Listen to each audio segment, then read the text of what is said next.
養蜂初心者の皆さん、そしてこれから養蜂をしてみたい方、養蜂に興味のある方、こんにちは。ミツバチハニーのルミです。今回の動画では9月に行ったミツバチのケアをまとめてお伝えしたいと思います。大きく分けると4つ作業を行っています。一つはスクリーンボトムボードというボードを購入しました。でこれに色を塗って巣箱の一番下に設置をしました。そして2つ目はエントランスリデューサーといって巣箱の入り口ですね、蜂たちが出入りする入り口を狭めるっていうものを購入したので、それを巣箱に設置しました。そして3つ目は先ほど購入したスクリーンボトムモードのスクリーンに油とかワセリンを塗ってでダニが落ちてくるかどうかっていうチェックをしました。4つ目は、フィーディングですね、餌をあげるっていうことで今はまだ、シュガーウォーター、砂糖と水1対1をかなりの頻度でミツバチたちにあげています。今回はその4つの作業をお見せしたいと思います。巣箱が不完全だったため、3つスクリーンボトムボードというのを買いました。でこれはこの白い部分を引き出すことができてダニのチェックなんかもしやすくなっています。そして、予定外にもう1個巣箱が増えてしまったので、その巣箱にあげるフィードのトレイを新たに買いました。でこの木は全然ペイントとかコーティングがされていないので、今日はそれの色塗りをしたいと思います。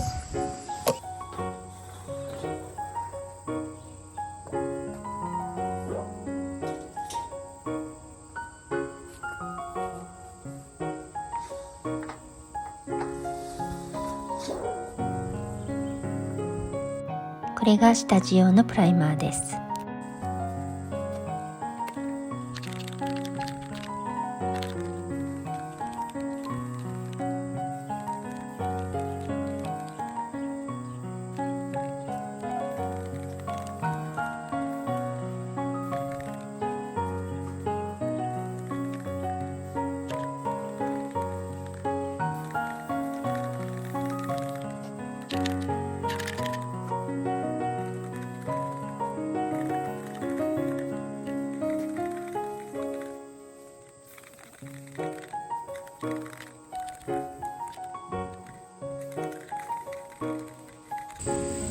これはすごい古いペンキなんですけども、蓋開けるのに20分ぐらいかかりました。で開けたら、開ける前に振ったんですけど、振ったらすごい泡立ってて、これをちょっとかき混ぜて使えるかどうか確かめたいと思います。すごい、そこに溜まってる。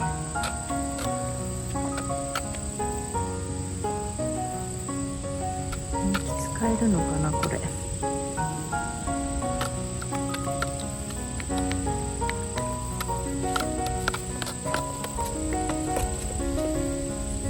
ういう黄色いペンキなんですけど、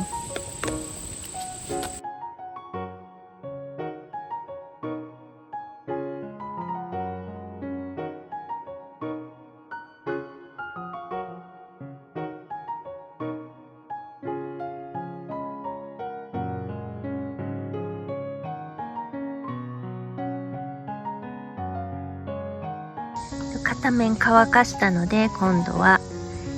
まだペイントしてない方をこれから塗りたいと思います。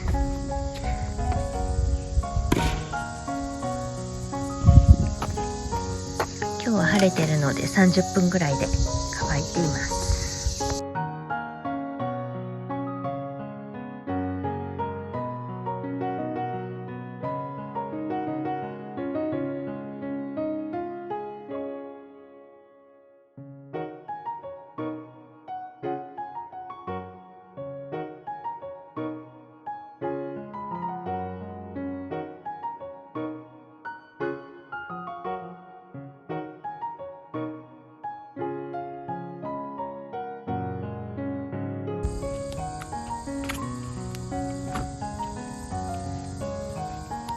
2回コーティングが終わったところです。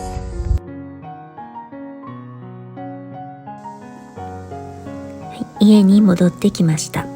今行っているのはスクリーンボードに1インチ ×1 インチの四角を描いているところです。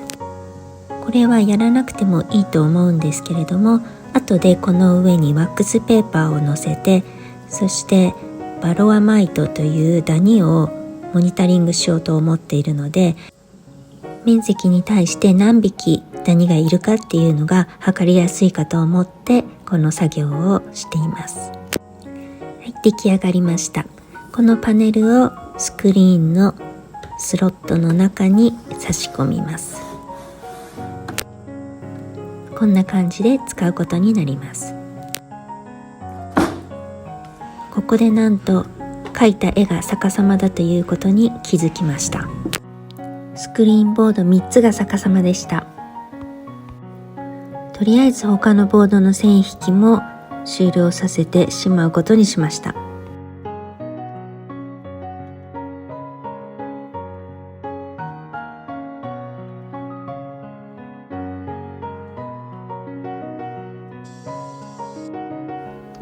夜になってしまったんですが、間違えて描いた逆さまの絵を手直しすることにしました。結局絵は描き直すのではなく、描き足して逆さまのまんま使うことにしました。ただ文字だけはやり直さないとダメなようなので、やり直すことにしました。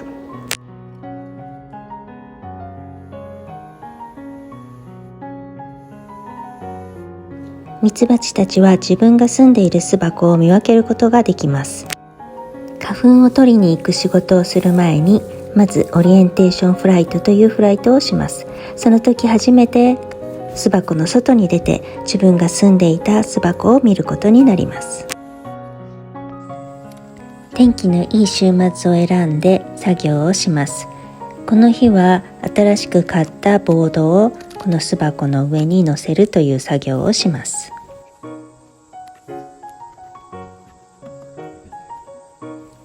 この巣箱にはフィーディングトレイがなかったので、今回これを乗せてこの中にシュガーウォーターを入れることが可能になりました。シュガーウォーターを加えます。これまで使っていたトレイよりも今回購入したものは少し大きいようです。これは最後に捕まえた蜂の巣箱なんですけれども、今回黄色い巣箱を1段乗せました。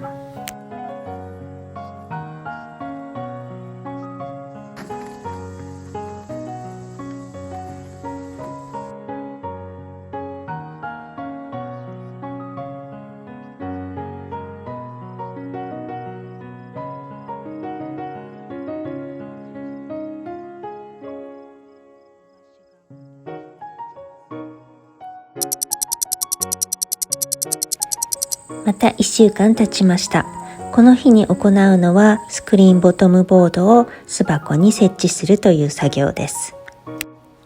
これは巣箱の一番下に設置する必要があるので、一旦巣箱をすべて取り除いて下に乗せるという作業が必要でした。スクリーンボトムボードがなかったおかげで、一つの巣箱の蜂たちが下の土台のブロックの穴に巣を作っていました。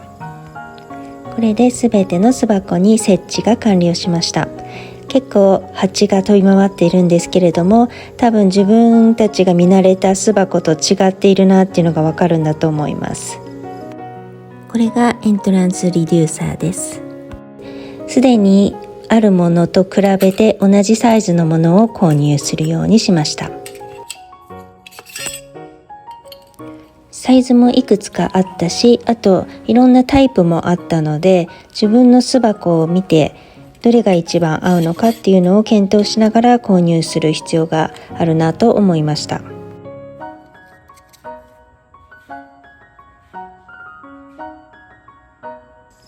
これがエントランスリデューサーを装着した後の様子です。これがバセリンなんですけれども、これをここに塗っていきます。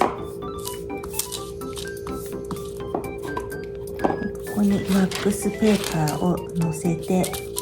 このワセリンを塗っていきます。そうするとマイトがこの上について、そのついたマイトの数を数えていくというかなり原始的な検査法になります。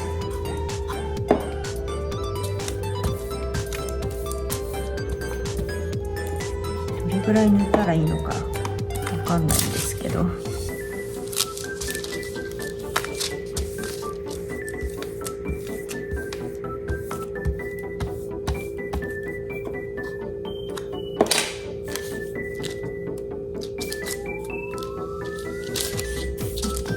べったりしてダニがくっつけばいいんだと思うんですけど、とりあえず薄めに塗ってみます。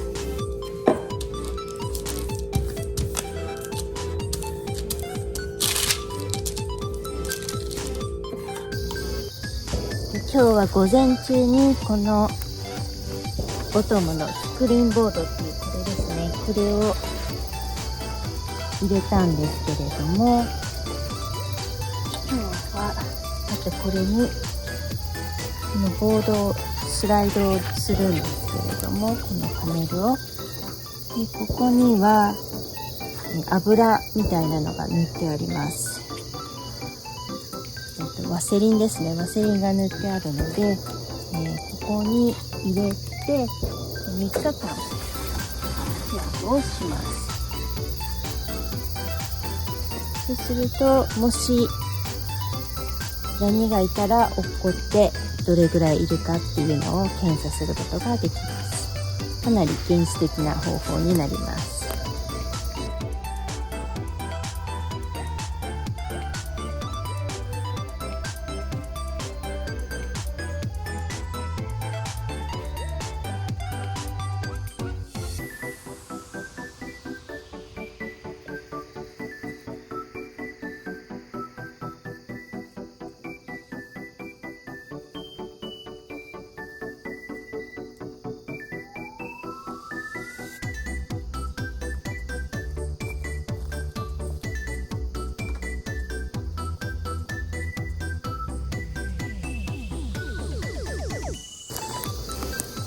これはシュガーウォーターをあげるところです。まだお花は咲いているんですが、ミツバチたちをサポートするためにシュガーウォーターをあげています。今は野原に紫色のアスターか黄色いゴールデンロッドと呼ばれる花が咲いています。ゴールデンロッドは冬になる前に最後に咲く花と言われています。ただ9月の中旬ぐらいから私の住んでいるところは急に寒くなるので、なるべくたくさん蜂蜜を作って冬越しをしてもらいたいと思って、9月の間はシュガーウォーターをたくさん与えています。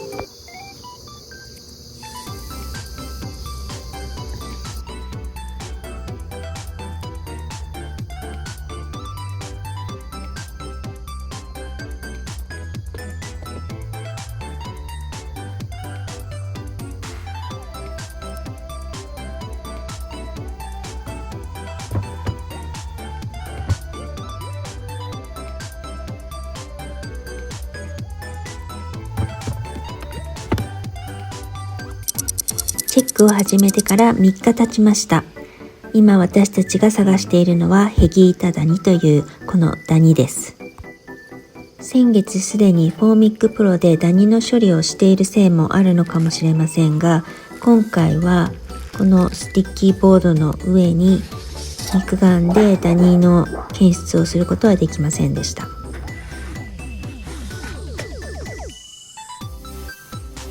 ダニだけ落ちているわけではなくて、花粉であったりとか巣箱の中から出てくるゴミとかも落ちているので、なかなかダニを見分けるのが難しいことが分かりました。いないに越したことはないのですが、この巣箱からもダニは検出されませんでした。